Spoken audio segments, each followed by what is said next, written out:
back to Spacelab. This tutorial is all about object-based panning in Spacelab. With object-based panning, you can leverage the full potential of Spacelab's spatialization and reverberation engine, so you can produce content in any format, be it stereo, surround, or 3D audio. This video is part of a larger ongoing series about Spacelab and 3D audio production, so if you haven't done so already, please subscribe and hit that bell icon so you can stay up to date with the latest news, tips, and tricks. In Spacelab, each incoming audio channel is treated as an object with a position inside a virtual room. All of your objects and the listener are placed inside this virtual room. That listener represents both you as the producer and your audience that are going to be hearing your final mix. Since everything is rendered inside this virtual room, all early reflections and reverb tails are rendered according to the listener's position inside that room. Now on the left side, you'll see the list of sources, and on the right side, you'll see a graphical panner showing both the listener and all objects in the room. Between those two, you have the control column. Let's talk about these three things one by one. In Spacelab, all objects are grouped into sources that appear in the list on the left. Spacelab Interstellar supports up to 256 objects, while Spacelab Ignition supports up to 24. A source inside Spacelab can contain more than one object. This makes sense when treating stereo or multi-channel sources, so-called beds. So when organizing your sources, keep in mind that automation always applies to the entire source, not a single object. With the plus button, we can add new sources, while the minus button lets us delete selected sources. Be careful when deleting, as it cannot be undone. There's a Sources Setup button that gives you access to a batch creation and setup window for sources. This is useful in cases where you already know exactly what sources you need and how you want to configure them. In this window, every line represents a source with all the editing options that you also find in the source configuration window.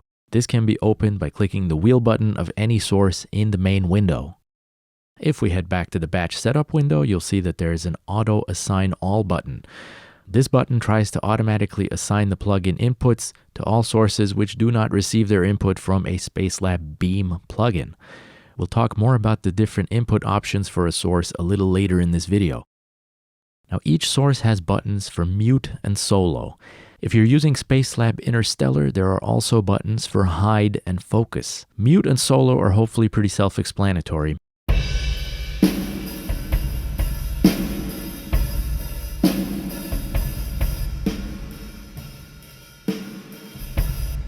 The hide button hides sources in the panner window on the right to make things stand out a little better. The panner window can get cluttered if you have dozens or even hundreds of objects. And the focus button is a kind of visual solo. It hides everything except the sources that have focus switched on. Below these buttons, you'll find the wheel icon for source configuration and the meters. Now, if the red over indicator LED is lit, you can reset it by clicking it. And if you'd like to select a source with all of its associated objects, just click on its meter. Clicking on the wheel button opens the source setup configuration window for that source. There you can label your source and select from where the source receives its audio.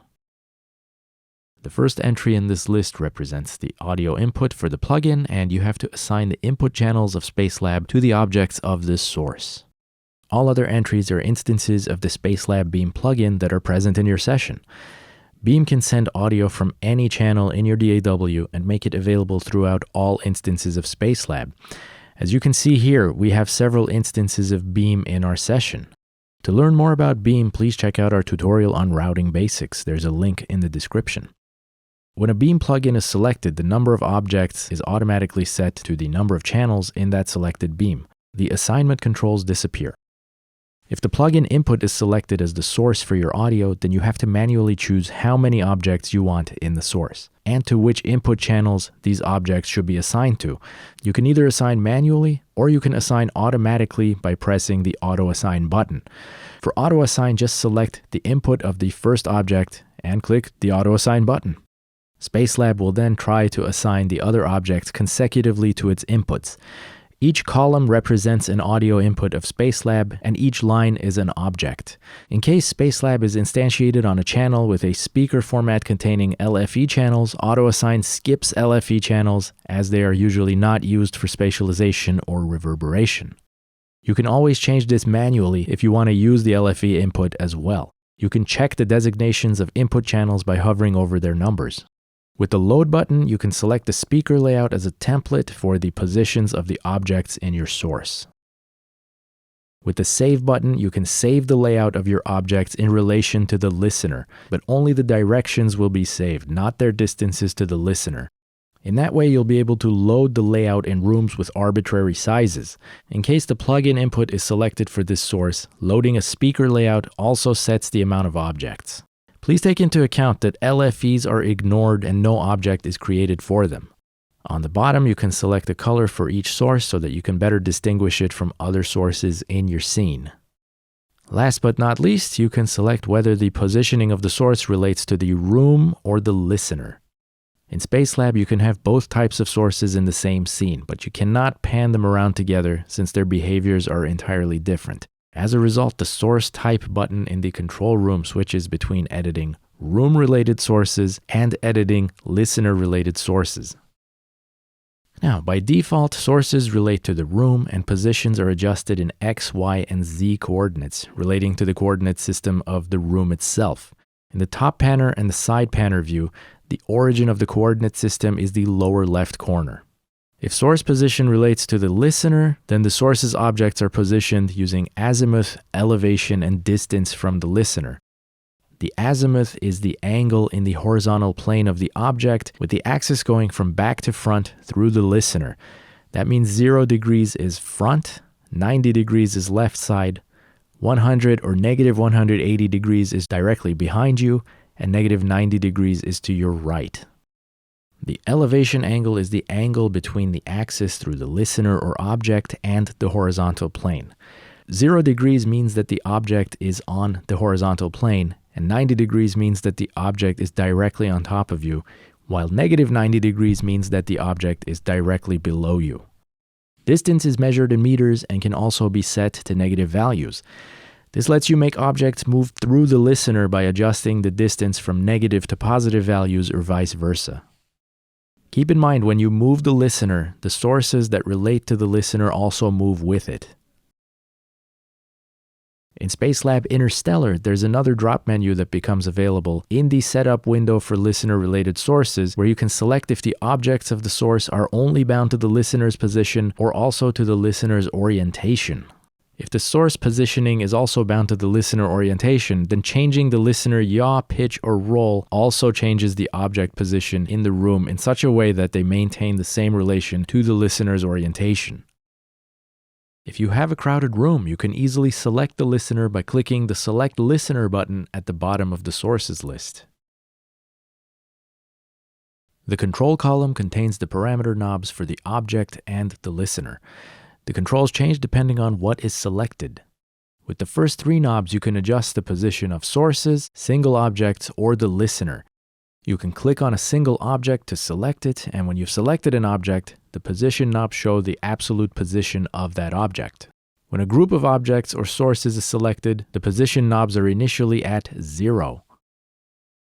Any changes will affect the selection as a whole. What's cool is the changes that you make are added relative to the current position of the selected knob. This means that the knobs maintain their relative values to each other as you increase or decrease a value. Here we can see changes with room-related sources.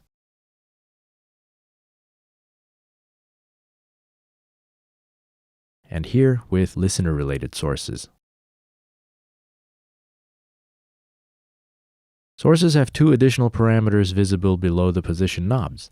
The first parameter is the individual dry-wet value of the source. This is important when sources with different audio signals need different dry-wet balances to sound good, and you can make those modifications here.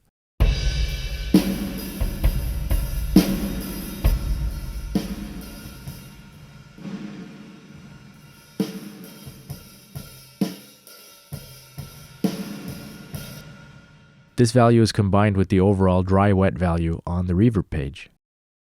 The second parameter is spread. Spread is the degree to which a sound envelops the listener. The default value of 0 degrees makes the source's object a point in space emitting sound.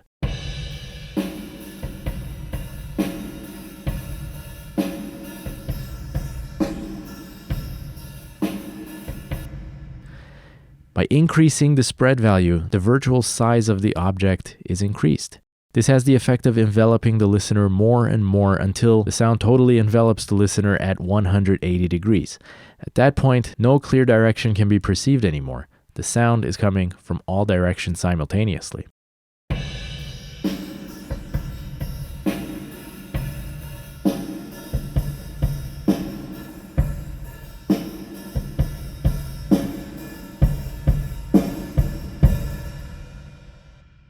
When the listener is selected in Spacelab Interstellar, knobs 4 to 6 set the listener's orientation, or where the listener is looking. The values here are commonly known as yaw, pitch, and roll.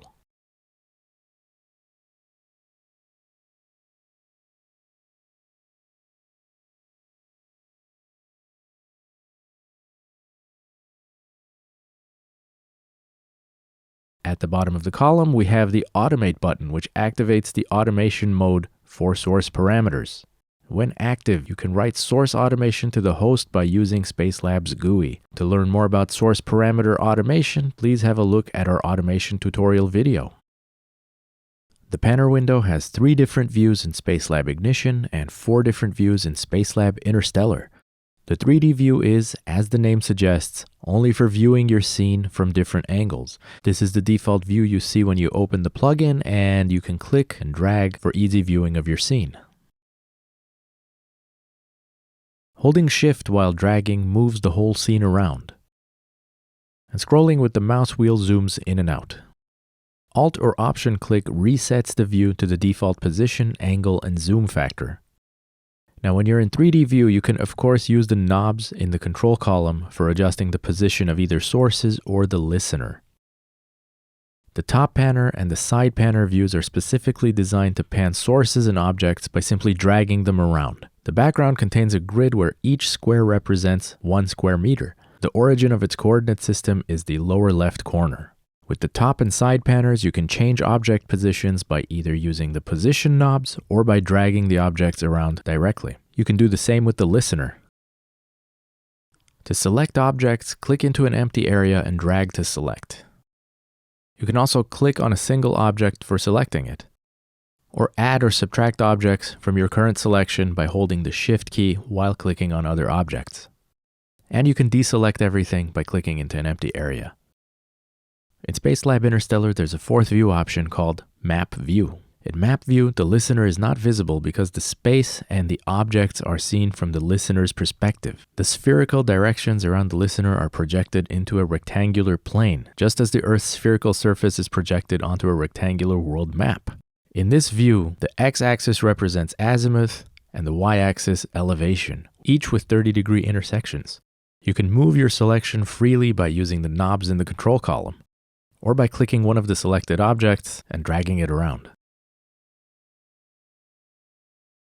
Holding Shift while dragging increases speed by factor 3.